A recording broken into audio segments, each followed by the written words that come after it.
पति साहब की इनकम में जाके जुड़ गया। अब पति साहब ने कहा भाई आप सभी का 10 कदम दार ट्रेड में ये कार्यक्रम आप अनुज और मेरे साथ देखेंगे। और जैसे कि मैंने कुछ देर पहले आपको इस कार्यक्रम की रूपरेखा बताई थी, स्वाति होटकर, आशीष चतुर्मोता, कविता जैन, अमित सेठ, ये 4 विशेषज्ञ होंगे टेक्निकल और डेरिवेटिव पर्सपेक्टिव से इस बाजार को आंकने के लिए। और यतिन से बातचीत करेंगे स्टॉक ऑफ द डे, किस स्टॉक को आज हम स्टॉक ऑफ द डे की संज्ञा दे रहे हैं। और साथ ही साथ बिग मार्केट वॉइसेस की कड़ी में सौरभ मुखर्जी हमारे साथ होंगे। इस बीच इंडेक्सेस लेके आई है, वहीं अगर आप देखें छोटी सी ट्रेजेक्ट्री में झूलते हुए, ट्रेजेक्ट्री छोटी सी है बट स्टिल अगर आप देखें निफ्टी करीब 42 अंकों पर, करीब 18,312। बैंक निफ्टी एक बार फिर से याद रखिएगा, एक बार फिर से 43,000 की ट्रेजेक्ट्री में गया, वहाँ से पुल बैक देखे इट्स 43226। और निफ्टी आईटी 28,511 पे 186 अंक नीचे थोड़ा सा पुल बैक आया है, बट स्टिल अगर आप देखें तो अभी इस वक्त करीब 180 अंक नीचे ट्रेड करता हुआ। अनुज, मेरी नज़र एक्चुअली मिड कैप इंडेक्स पर है वीरू, क्योंकि असली गेम वहाँ हो रहा है। मिड कैप इंडेक्स अब करीब 0.5% नीचे, डेज लो, और 125 पॉइंट नीचे यहाँ पर। एडवांस डिक्लाइन हालांकि अभी भी एडवांसेस के फेवर में ही है, लेकिन जिस तरीके की सेलिंग आ रही है आज इन्फ्लुएंशियल मिड कैप्स में, इन्फ्लुएंशियल मिड कैप मतलब थोड़े से largest mid caps, Polycab, Navin Fluorine, Apollo Tyres, Persistent Systems, ये सब के सब स्टॉक्स, इन पर क्लियरली एक भी अच्छा। परसिस्टेंट पर जो एक सचिन ने एक पुट ऑप्शन दिया था, मेरे ख्याल से वो अब इन द मनी होगा वो ऑप्शन, वो उस समय काफ़ी डिक्लाइन दिखा रहा है आपको। दीपक नाइट्राइट नीचे है, तो ये सब स्टॉक्स हैं जो इस समय एक नीचे की तरफ आपको ट्रेड करते हुए दिखाई देंगे। चलिए अपने गेस्ट को जोड़ना शुरू करते हैं। आशीष हैं क्या हमारे साथ? आशीष चतुर्मोता। अच्छा, आशीष जी से बात करेंगे, तब तक एक काम करते हैं, अपने बाकी गेस्ट से बात कर लेते हैं। स्वाति जी को जोड़ लेते हैं। Swati ji, good morning. बताइए आप क्या ट्रेड ले रही हैं यहाँ पर? यस, आज हम देख रहे हैं कि निफ्टी में एक बाउंस बैक रैली हमें देखने मिल रही है, तो आज के लिए मैं बाय कॉल लेना चाहूंगी। One will be on a siemens में हम देख रहे हैं कि 20 डेज मूविंग एवरेज के वहां से एक पुल बैक रैली हमें नजर आ रही है। करंटली 2920 के रेंज में चल रहा है, upper side of Bollinger band में है, तो मुझे लगता है इसमें काफी पोटेंशियल है, एटलीस्ट मिनिमम अपसाइड टुवर्ड्स 2980 के 23,000 के लेवल टच करने के। तो सीमेंस करंट लेवल पे बाय कीजिएगा, स्टॉप लॉस रखिएगा 2880 का for immediate target of 3002 on upside of 3010। Second is on the Godrej consumer product. ये एक पर्टिकुलर काउंटर हम देख रहे हैं कि जो भी इंपॉर्टेंट मूविंग एवरेजेस हम देखते हैं 50, 100, 200 ईएमएस के ऊपर काफी वेल प्लेस्ड है, high tops high bottom formations में नजर आ रहा है। मार्केट में करेक्शन हम लोग ने देखा है, बट ये पर्टिकुलर काउंटर ने 50 डीएमए का एक टेस्ट करके वहां पे बाउंस बैक रैली नजर है। करंटली 906 के आसपास चल रहे हैं, मुझे लगता है इसमें भी क्षमता है अपसाइड में 950 के लेवल टेस्ट करने की। तो करंट लेवल पे गोदरेज कंज्यूमर प्रोडक्ट आप बाय कीजिएगा, 890 का स्टॉप लॉस प्लेस कीजिएगा फॉर इमीडिएट टारगेट ऑफ 950। दो अगर आप देखें आपकी कॉल हो गई, एक हो गया सिमेंस आज पुल बैक दे रहा है, याद रखिएगा अपने 50 डे एक्सपोनेंशियल मूविंग एवरेज से। और दूसरा आपने अगर आप देखें जिक्र किया गोदरेज सीपी, जो पूरा का पूरा स्पेस काफ़ी वाइब्रेंट है। निफ्टी और अपनी चाल को थोड़ा शार्प करता हुआ करीब अब समझ लीजिए 67 अंकों पर 18,336 की ट्रेजेक्ट्री है। और बैंक निफ्टी वगैरह देखें थोड़ा सा अपने आप को सिक्योर करता हुआ करीब 53 अंकों पर, लेकिन मिड कैप्स जो है वो सुबह थोड़ा खाली हो रहे थे, अभी हल्का सा लॉस वहाँ पे कम हुआ है, करीब 99 अंक नीचे। अमित, आपके 2 कन्विक्शन आइडियाज़ क्या रहेंगे इस वक्त के? जी वीरेंद्र जी, मुझे आईटीसी पसंद आ रहा है। आईटीसी में अगर हमने फ्राइडे के सत्र में देखा तो बोलिंजर बैंड्स पे एक फेक ब्रेकआउट था, स्टॉक ने 331 का लो बनाया और ऑलमोस्ट बोलिंजर बैंड्स के अंदर वापस बंद हुआ 337 338 का। वैसे भी अगर हम चार्ट का स्ट्रक्चर देखें तो 330 से 335 में there is a strong support area. तो परसों एक तरह का मुझे लगता है शेकआउट था वहां पे। आईटीसी में लॉन्ग करें, स्टॉप लॉस 335 का रखेंगे और इसके लगभग टारगेट्स हमारे रहेंगे नियर टर्म में 350 के। सेकेंड स्टॉक जो मुझे पसंद आ रहा है that is Bharti Airtel. Bharti Airtel में अगर हम देखें वीरेंद्र जी, तो इसने 50 डेमा पे सपोर्ट लिया, स्टॉक पिछले 3 से 4 दिनों से कंसोलिडेट कर रहा था और अब फाइनली 10 डेमा को इसने क्रॉस कर दिया है। तो नियर टर्म में मुझे लगता है मोमेंटम इसमें बना रहेगा। कैश में 840 का प्राइस है, इसके टारगेट्स लगभग 865 के रहेंगे और स्टॉप लॉस 825 का रहेगा। ओके, चलिए देखिए निफ्टी इस समय डे हाई पर और 70 पॉइंट ऊपर और काफ़ी हद तक इसमें सपोर्ट दे रहा है। एफएमसीजी इंडेक्स, आईटीसी सुबह सुबह खुलते ही हमने एक इसकी चर्चा की थी और आईटीसी इनफैक्ट अब टॉप कंट्रीब्यूटर है निफ्टी में, करीब 1.5% का मूव यहाँ पर आईटीसी में समय आता हुआ और उसको निफ्टी को थोड़ा सपोर्ट अब मिल रहा है रिलायंस की तरफ से। रिलायंस भी अब ऑलमोस्ट डे हाई की टेरिटरी में, तो ये भी कुछ स्टॉक्स हैं जो एक दमखम दिखा रहे हैं। अच्छा, बाकी के फ्रेश कॉल्स लेते हैं, उससे पहले एक बार यतिन के पास जाते हैं और stocks of the day address कर लेते हैं। और यतिन, क्लियरली शुगर स्टॉक पर फोकस है आज? बिल्कुल शुगर स्टॉक्स पे फोकस है, और अगर हम देखें तो एक अच्छी सुबह साबित हो रही है शुगर स्टॉक्स के लिए। ऑब्वियसली ये सरकार के फैसले के बाद आपको शुगर स्टॉक्स में मोमेंटम दिख रहा है, क्योंकि इथेनॉल जो पेट्रोल के अंदर ब्लेंडिंग करने के लिए इस्तेमाल होगा, वहां जीएसटी की दर सब्सटेंशियली घटा दी गई है। इनफैक्ट जो नई जीएसटी दर है वो 5% है, जो पहले 12 से 18% की रेंज में थी। तो क्लियरली शुगर स्टॉक्स के लिए बेनिफिशियरी होगा, क्योंकि जो रियलाइजेशन है वो बढ़ते हुए दिखाई देंगे, और जो आगे चलने वाले एक्सपेंशन प्लान्स है वहां भी आपको सीधी तरीके से इसका बेनिफिट देखने को मिलता पड़ेगा। Obviously Renuka sugar, Dhampur sugar, Balrampur चीनी जैसे शुगर स्टॉक्स ऑलरेडी फोकस में। अगर आप फ्राइडे को हमारे साथ जुड़े हुए थे तो क्या चल रहा है, हमने ये भी मेंशन किया था कि जो रॉ शुगर के दाम है वो थाईलैंड और ब्राजील में जो बुआई है उसके लेट होने पे, जो सीजन लेट हुई उसके कारण आपको शुगर के दामों में भी फर्मनेस दिखाई दे रही है। तो कहीं ना कहीं ये भी न्यूज आपको प्ले अप करती हुई दिखाई पड़ रही है शुगर स्टॉक्स के लिए। दूसरा जो स्टॉक है वो फोकस में है, वो है यूटीआई एएमसी, क्योंकि यहाँ अगर आप इकोनॉमिक टाइम्स पढ़ें आज का, तो यहाँ मेंशन किया गया है कि टाटा ग्रुप की जो कंपनी है टाटा एएमसी, वो यहाँ मेजॉरिटी स्टेक सरकारी बैंक से खरीद सकती है, और कहीं ना कहीं मैनेजमेंट चेंज यहाँ आपको होता हुआ दिखाई पड़ सकता है। और ये न्यूज के बाद स्टॉक में लगभग 6% का उछाल आप देख रहे हैं। जैम यूटीआई एएमसी, और साथ ही साथ अगर आप देखें आज की खास बात मिठास शुगर स्पेस। अगर आप देखें यदि बहुत बहुत शुक्रिया आपका। तो शुगर सेक्टर में काफ़ी स्ट्रॉन्ग मूव, बलरामपुर चीनी आपकी स्क्रीन पे। इनफैक्ट अगर आप देखेंगे पूरा का पूरा खेमा आप देखिए, शक्ति शुगर को देखिए, धामपुर शुगर को देखिए, सारे के सारे डे हाई पर ट्रेड करते हुए, और डालमिया भारत शुगर आपकी स्क्रीन पे, और साथ ही साथ यूटीआई एएमसी अगर आप देखें दूसरा एक पक्ष जो ये तिन्ने आज छिड़ा। इनफैक्ट अभी 2 कॉल्स रह गई हैं, याद रखिएगा। कविता जी की 2 कॉल्स रह गई हैं। कविता जी, आपके 2 कन्वर्शन आइडियाज़, और शुगर में अगर आपके पास या फिर अपने क्लाइंट्स को कोई डिलीवरी की आपने कॉल दी हो तो बताइएगा जरूर please. Yeah. So Viren ji, like sugar में आज मॉर्निंग इटसेल्फ हम लोगों ने बलरामपुर चीनी डिस्कस किया था, फॉर डे टारगेट्स वो अचीव किया। वेयर इज अभी आशीष सर ने आपके साथ पौनी शुगर्स की भी बात किया। बट अगर ट्रेडिंग पर्सपेक्टिव से हम लुक आफ्टर करें फर्दर, तो अवध शुगर, सभी शुगर स्टॉक्स में एक अच्छा रैली आया है, अराउंड 13-14%। फिलहाल अवध शुगर को अगर आप देखिए तो मुझे लगता है वहां पर फर्दर मोमेंटम कैचअप होता हुआ दिख सकता है। 593 के लेवल्स पर है, अपसाइड मुझे लगता है 620, 630 के लेवल्स की तरफ ये मूव करता हुआ दिख सकता है। स्टॉप लॉस जो आपको मेंटेन करना चाहिए दैट शुड बी ऑफ 573। तो as a momentum catch up for a day Awadh Sugar, इस पर आप देख सकते हैं। अदरवाइज पौनी हम लोग ऑलरेडी शेयर किए हैं for short term trades, potential है फॉर पोजिशनल ट्रेड्स के लिए। मॉर्निंग में हम आपके साथ एचयूएल डिस्कस किए थे, तो उसी ट्रेड को मैं फर्दर एक्सटेंड करूंगी। अभी फिलहाल 2703 के लेवल पर है, ये एक्सटेंड होता हुआ दिख सकता है। 2713 के टारगेट्स के लिए एचयूएल में बने रहना चाहिए, और स्टॉप लॉस जो अब आपको ट्रेल कर लेना चाहिए दैट शुड बी 2690 पर। तो 2713, 2730 इन लेवल्स के लिए हिंदुस्तान यूनिलीवर पर आप एक बाय ट्रेड जो है, जो मॉर्निंग से हम देख रहे हैं, उसे आप एक्सटेंड कर सकते हैं। चलिए ठीक है, तो ये कॉल फ्यूचर्स पर है, और 2690 का स्टॉप लॉस और 2713 के टारगेट यहाँ पर आपको रखने हैं। ये एचयूएल फ्यूचर्स एक्चुअली काफ़ी टारगेट के करीब जा रहा है। ये स्टॉक काफ़ी एक्चुअली मोमेंटम है आज सारे के सारे एफएमसीजी स्टॉक्स में।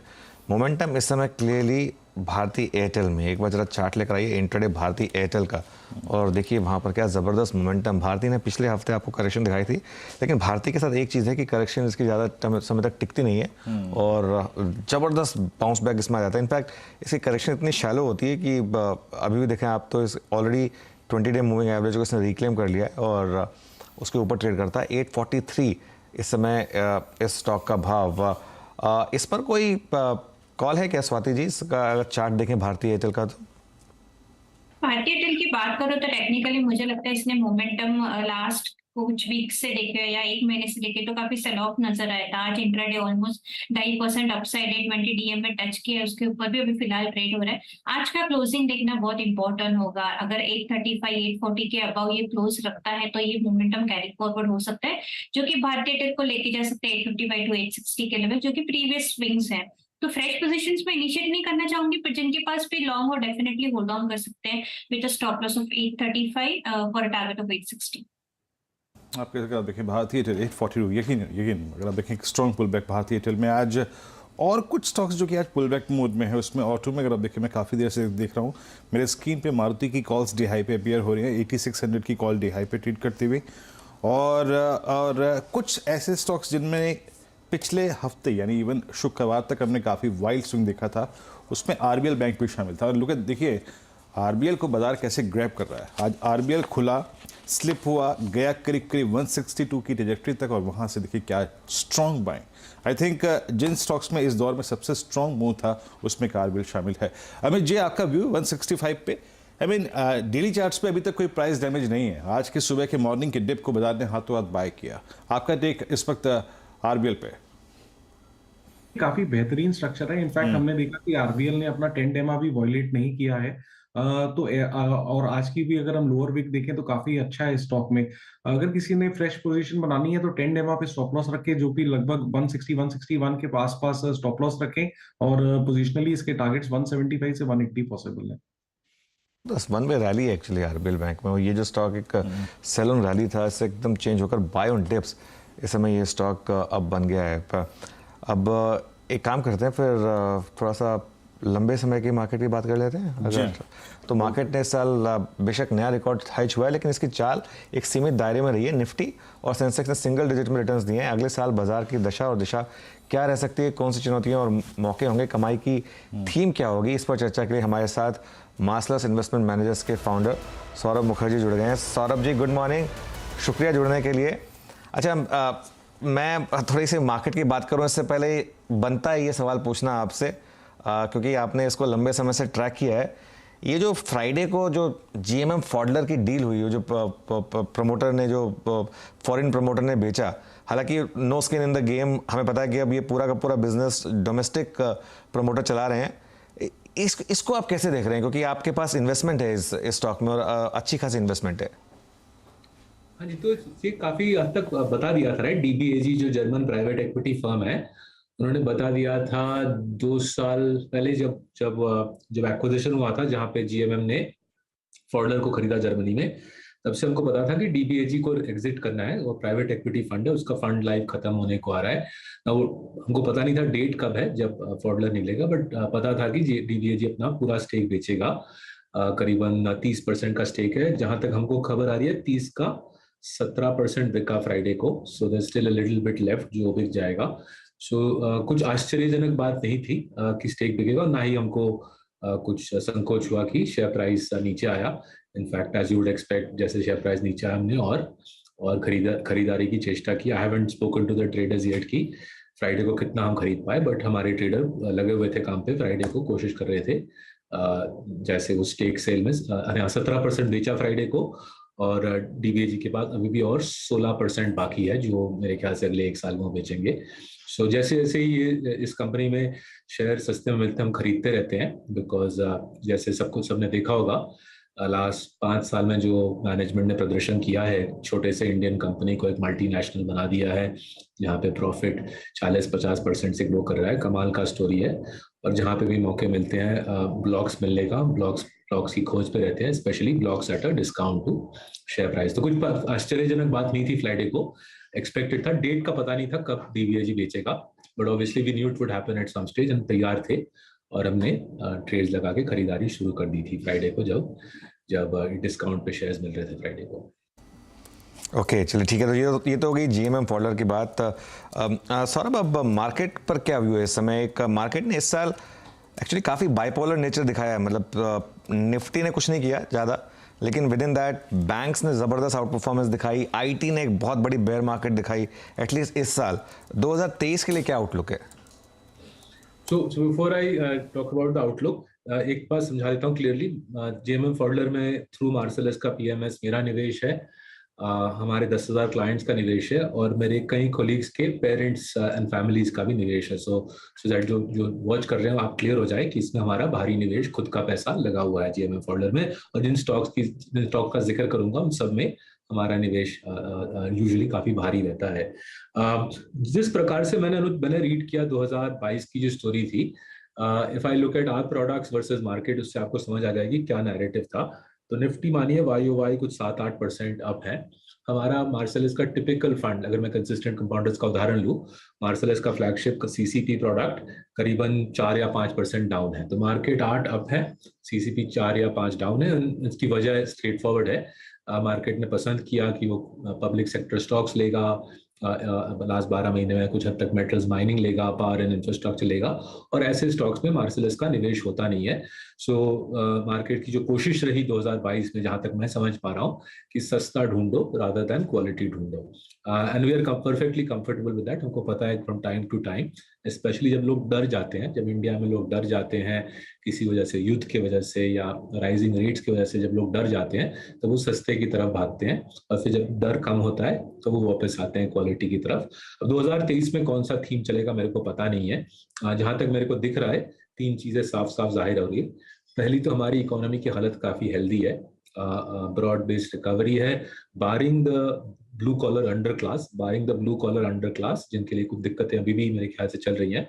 बारिंग दैट, मोटा मोटी बाकी इकोनॉमी प्रॉस्पर कर रहा है, एंड बहुत सारे मैक्रो आंकड़े हैं जहाँ पे ये पॉइंट दिख रहा है। दूसरी चीज जो दिख रही है कि बैंकिंग सिस्टम की हालत बहुत अच्छी है, बैंक्स के पास एक्स्ट्रा कैपिटल है, बैंक्स उस एक्स्ट्रा कैपिटल से दबा के लेंडिंग की प्रयास में लगे हुए हैं, क्रेडिट ग्रोथ ऊपर जा रहा है, और अच्छे बैंक्स के लिए, वेल रन बैंक्स और एनबीएफसीज के लिए देयरफॉर एक अच्छा माहौल बन गया है। इससे पूरे इकोनॉमी के लिए फायदा होगा। और तीसरा चीज, जो चाइना की जो पिटाई है वो भयंकर है। स्टॉक मार्केट छोड़ दिए, चाइना की जो इकोनॉमिक पिटाई है, जो जी ने कर दिया उनके इकोनॉमी की हालत, इससे इंडिया को अगले 4, 5, 10 साल बहुत फायदा रहेगा। It's a very powerful economic अनरावलिंग। मेरे ख्याल से चाइना डी इंडस्ट्रियलाइज कर रहा है, पार्टली कोविड की वजह से, पार्टली वेस्ट के साथ एक अग्रेसिव रवैया अपनाने की वजह से, और इससे फार्मास्यूटिकल के क्षेत्र में, मोबाइल फोन्स के क्षेत्र में, हेल्थ केयर के क्षेत्र में हमारे देश में बहुत सारा फॉरेन डायरेक्ट इन्वेस्टमेंट आएगा, जिसका फायदा आपके दर्शकों को होगा मेरे ख्याल से। सौरभ जी, अब CY23 में जाते जाते एक दो चीज़ और, अगर आप CY20 को देखें, पोस्ट कोविड 21, 22 बहुत सेलिब्रेट अगर आप देखें और एंजॉय किया इसको पूरे एक्सपोर्ट मार्केट है। Look at IT, look at chemical, अभी अनुज और मैं कुछ देर पहले यही बात कर रहे थे। और अब CY23 में जाते जाते अगर आप देखें, ये 2 स्पेस थोड़े से कमज़ोर हैं, डोमेस्टिक डिमांड काफ़ी स्ट्रॉन्ग है, FMCG काफ़ी अच्छा कर रहा है। आपकी थीम क्या रहेगी CY23 की सर? वीरेंद्र जी, हम वैसे ऑनेस्टली सोचते नहीं, हमारा जो सोच बराबर रहा है कि फोकस करें, पहला तो कंपनी क्लीन हो, मालिक चोरी चपाटा ना कर रहे हो। दूसरा चीज, फोकस करें कि मालिक ने लास्ट 10-15 साल में बखूबी से कैपिटल एलोकेशन किया या नहीं, मतलब रिटर्न ऑन कैपिटल, उनकी कॉस्ट ऑफ कैपिटल यानी कि 15 के ऊपर रही है नहीं। पहला काम नॉटीनेस पे चेक करना, दूसरा काम प्रमोटर के अक्लमंदी पे चेक करना, और तीसरा काम लास्ट 10 साल में प्रमोटर जी ने एक ऐसी फ्रेंचाइज बनाई क्या जिसमें प्राइसेस, कंपनी की के प्राइसेस मार्केट प्लेस में 10, 20, 30% ज्यादा हो कंपटीशन के मुकाबले, और फिर भी ग्राहक उसी कंपनी का फैन बन जाए, राइट। इस प्रकार के कंपनीज हम आइडेंटिफाई करते रहते हैं, उनको लेते रहते हैं। उतना हम सर नहीं खपाते कि थीमेटिक कौन सी लहर है। तो अगर मैं उदाहरण दूं, GMM फॉडलर का उदाहरण लीजिए। 4 साल पहले हमको ये कंपनी पहली बार नजर आई, हम फैक्ट्रीज विजिट किए, उनके कस्टमर से बात किए, ऑब्वियसली प्रोफेसर जी से बात किए, और हमको समझ आ गया कि GMM तीनों चीजें टिक करता है, इसलिए बड़ा पोजीशन बनाया और बनाते रहे हैं लास्ट 4 साल में। ओके सौरभ जी, अब इसी पे आते हैं। जैसे कि आपने, अगर आप देखें, सारे मापदंड एक स्टॉक को पिक करने के बताया अभी CY23 के लिए या फिर अगले कुछ समय के लिए। अभी हाल फिलहाल में वो कंपनी जो आप लोगों ने ऐड करी हो, जिस मैनेजमेंट से इंटरेक्शन आपका हुआ हो, और विद द स्टैंडर्ड डिस्क्लेमर अगर आप इस मंच पे शेयर करना चाहते हो। सॉरी, कोई नई कंपनी हमने ऐड की? जी हाँ, मैं वही पूछ रहा हूँ। अच्छा, तो एक उदाहरण देता हूँ। करीबन 5 महीने पहले हमने हैदराबाद की एक कंपनी ऐड की, उसका नाम है Vijaya diagnostics. Okay.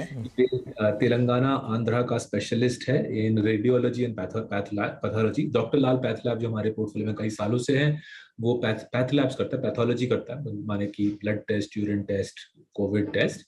Vijaya Diagnostics इसके ऊपर रेडियोलॉजी भी करता है, मतलब एक्सरेज का पूरा काम भी संभालता है। ये रीजनल लीडर है, तेलंगाना आंध्रा का लीडिंग प्लेयर है, हाईली प्रॉफिटेबल है, फैमिली रन फ्रेंचाइज है, फैमिली का मोटा स्टेक है इसमें, 75% से भी ज्यादा। और हमारे ख्याल से विजया डायग्नोस्टिक्स हमारे तीनों टेस्ट को पास करता है। क्लीन अकाउंट्स, साफ सुथरे अकाउंट्स, समझदारी से एक फैमिली ने इस कंपनी को बनाया है लास्ट 20-25 साल कठोर मेहनत करके, और तीसरा डोमिनेंट रीजनल फ्रैंचाइज, राइट। अगर हम हैदराबाद में जाते हैं, हमारे एनालिस्ट जब वारंगल जाते हैं, विजयवाड़ा जाते हैं, हमारे एनालिस्ट को साफ दिखता है कि रीजनल मार्केट में इसका एक दबदबा है, एक प्रीमियम प्राइसिंग का माहौल है। The best pathologist and radiologist in that state work for Vijaya, इसलिए हमने शांति से बड़ा पोजीशन बनाया, और अगर हमको मौके मिलेंगे और बनाते रहेंगे विजया में पोजीशन हम। अच्छा सौरभ जी, एक ये रिलैक्सो क्या आपने अपने कोर पोर्टफोलियो में रखा है या निकाला है उसको? क्योंकि पिछले एक साल में 25% का डिक्लाइन आया है यहाँ पर, और आपकी होल्डिंग थी इसमें, तो अभी है आपके पोर्टफोलियो में, और अगर है तो आप इस जो डिक्लाइन है उसको कैसे देख रहे हैं? कई लोग कह रहे हैं कि क्लियरली एक के शेप बिहेवियर है मार्केट का, मेट्रो शायद अच्छा कर रहा है, रिलैक्सो शायद खराब कर रहा है। एक आपका व्यू इस पर? ये देखिए, इसकी तो कोई दो राय है नहीं कि इंडिया में जो ब्लू कॉलर वर्कर है, जो अनस्किल्ड वर्कर है, उसकी जिंदगी में दिक्कतें बड़ी हैं लास्ट 3-4 साल में, एक के बाद एक उसके ऊपर अलग अलग डिजास्टर्स आते रहे हैं। एंड आप यूनिलीवर के नंबर्स देखिए, अगर वॉल्यूम ग्रोथ देखिए, यूनिलीवर जैसे एक महान फ्रैंचाइज का, वहां पे भी आपको कमजोरी देख सकते हो वॉल्यूम ग्रोथ में।